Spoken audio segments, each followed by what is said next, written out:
আসসালামু আলাইকুম। আমরা এখানে দেখবো আজকে যে খাদ্য সংরক্ষণ, ঠিক আছে? তো খাদ্য সংরক্ষণ অ্যাকচুয়ালি আমাদের এখানে কেন প্রয়োজন?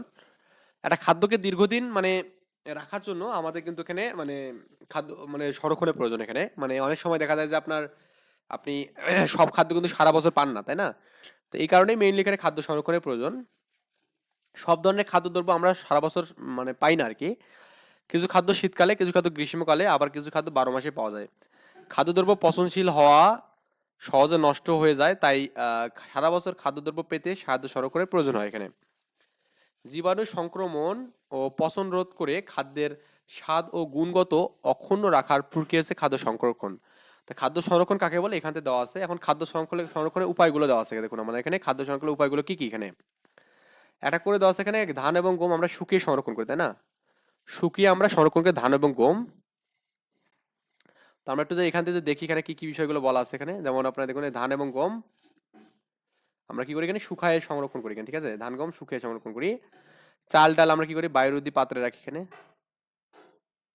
মাছ মাংস আমরা কি ফ্রিজে রাখি এখানে, ঠিক আছে? শাক সবজি কি ঠান্ডা স্থানে রাখি। ফল আমরা ফ্রিজে রাখি। এভাবে আমরা কিন্তু করি ভাই। দেখুন চাল বা ডাল ডাল কিন্তু আমরা শুকাই এখানে, হ্যাঁ, বায়ুরোধী পাত্রে রাখিও করা যায় এখানে এটা। আচ্ছা, তো এই বিষয়গুলো দেবেন এখানে। সার সংক্ষেপ আমাদের দিয়েছি এখানে। দেখুন আমরা খাদ্যের বৈশিষ্ট্য ও গুণগত মান ঠিক রেখে খাদ্যকে বিভিন্নভাবে সংরক্ষণ করা যায়, যেমন শুকিয়ে ফ্রিজে রেখে এবং লবণ দিয়ে। এর ফলে খাদ্য বিষক্রিয়ামুক্ত এবং নিরাপদ থাকে এবং দীর্ঘদিন ব্যবহার করা যায় এখানে।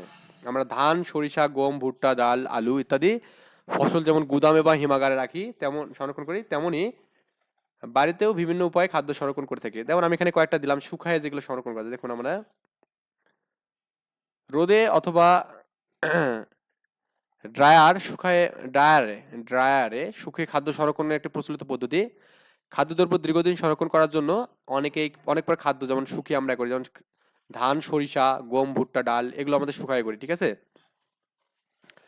তাহলে আমাদের এখানে চাল ডালটা আমাদের এখানে শুকায় আমরা সংরক্ষণ করি মেইনলি। এখানে আমি একটু জাস্ট এখানে একটু এই ডালটা শুকায় দেবেন, বায়ুরোধী না দিয়ে বায়ুরোধী ও বা শুকায় দেবেন। শুকিয়ে শুকিয়ে ঠিক আছে, এটা দিয়ে দেবেন আর কি। এছাড়াও আমাদের এখানে বিভিন্ন ধরনের মশলা সিমের বিচি কাঁচা আম বড়ই রোদে শুকিয়ে আমরা সংরক্ষণ করি। এক্ষেত্রে বীজ শুকানোর পর সাধারণত তাপমাত্রায় ঠান্ডা করে সংরক্ষণ করা হয়। শুকানো এবং বায়ুরোধী পাত্র ব্যবহার করা হয়। পাত্রের মুখে কাপড় বা মাটি দিয়ে বন্ধ করে দেওয়া হয় এখানে। এটা আমাদের করা যায়। এখন ফ্রিজে রেখে যেগুলো আমরা করি দেখুন, সাধারণত আমাদের এখানে মাছ মাংস সবজি ফল খুব দ্রুত পচে যায়। এসব খাদ্য ফ্রিজে বা হিমাগারে রেখে সহজে সংরক্ষণ করা যায়। সাধারণত সাধারণত 4 ডিগ্রি সেলসিয়াস থেকে -18 তাপমাত্রায় রেফ্রিজারেটরে সংরক্ষণ করা যায়, বুঝছেন? 4 থেকে -18, এটা মনে রাখবেন, 4 থেকে -18। এই তাপমাত্রায় খাদ্য পচনকারী অণুজীবগুলো নিষ্ক্রিয় থাকে এবং ফলে খাদ্যদ্রব্য সহজে পচে না এবং কয়েক মাস সংরক্ষণ করা যায়। ওকে। বাণিজ্যিকভাবে হিমাগারে আলু গাজর মটরশুঁটি বিভিন্ন ধরনের মাছ বছরব্যাপী সংরক্ষণ করা হয় এখানে। কিউরিক কোনো খাদ্যকে লবণ বা এর দ্রবণ দ্বারা সংরক্ষণ করার প্রক্রিয়া হচ্ছে কিউরিন প্রক্রিয়া, হ্যাঁ, কিউরিং, ঠিক আছে? কিউরিং মানে লবণ জাত করা আর কি নেই। যখন ফ্রিজে প্রচলন ছিল না তখন কিউরিং খাদ্য সংরক্ষণের জন্য খুব বেশি জনপ্রিয় পদ্ধতি ছিল। এক সময় দেশে প্রচুর ইলিশ মাছ পাওয়া যেত। তখন লবণ দিয়ে ইলিশ মাছ কি করে সংরক্ষণ করা হতো, সারা বছর খাওয়া হতো। এবং এই পদ্ধতিতে মাছ মাংস বিভিন্ন ফলমূল সবজি সংরক্ষণ করা যায়।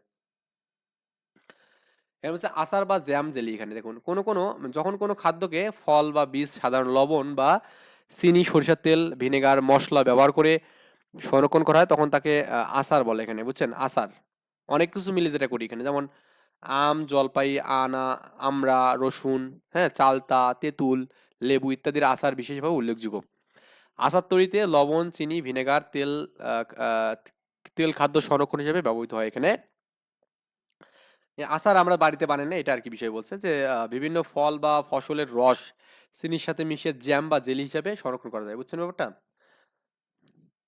খাদ্য সংরক্ষণের গুরুত্ব দেখুন, মানুষের মৌলিক চাহিদাগুলোর মধ্যে প্রথম চাহিদা হলো খাদ্য। পর্যাপ্ত খাদ্য পাওয়ার জন্য খাদ্য সংরক্ষণ জরুরি। আবার সুস্থ থাকতে প্রতিটি মানুষের জন্য খাদ্য নিরাপদ হওয়া প্রয়োজন। পর্যাপ্ত এবং নিরাপদ খাদ্য পাওয়ার জন্য খাদ্য সংরক্ষণ খুব গুরুত্বপূর্ণ। এটা আমাদের এখানে খাদ্য সংরক্ষণে গুরুত্বপূর্ণ দেওয়া আছে, এখানে গুরুত্ব দেওয়া আছে। এখন আমাদের এখানে দেওয়া হচ্ছে, দেখুন খাদ্য সংরক্ষণের গুরুত্বপূর্ণ শনাক্ত করতে বলছে এখানে। খাদ্য সংরক্ষণ কেন গুরুত্বপূর্ণ, এই যে কোশ্চেনের অ্যান্সারটা আমরা এখানে দেখবো, এই যে এই জায়গাতে দেখবো, সহপাঠীর সাথে যে আলোচনা আছে খাদ্য সংরক্ষণের গুরুত্ব, ঠিক আছে। আমি এখানে এটা খাদ্য, এখানে খাদ্য, খাদ্য খাদ্য নষ্ট হওয়া থেকে রক্ষা করে এখানে, অনেকদিন খাদ্যের গুণগত বজায় থাকে, দুর্যোগের সময় খাদ্য নিরাপত্তা দেয়, রোগ জীবাণুর আক্রমণ কম হয়।